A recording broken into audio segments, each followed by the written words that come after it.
হবেন আমি নবী জেনে গেছি। তোর মনে কি একটু বলে দে, খুলে বল, খুলে বল, আমি একটু জানতে চাই তোর কি হয়েছে।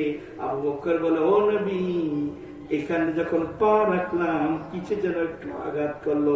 আমার নবী ডাক দিয়ে বলে, আবু বকর, তুমি জানো না এই সাপ যখন আসছিল আমি নবীর একটু সালাম দিতে আসতে পারে না, রাগের মাথায় তোরে একটু আঘাত করা শুরু করলো।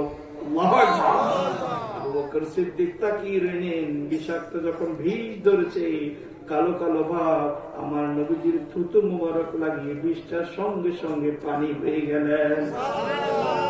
আল্লাহু আকবার।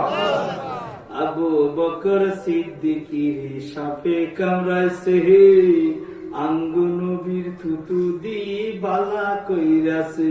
আরে এমন সেই যুগে কি ওঝা বৈদ্য এগুন ছিল।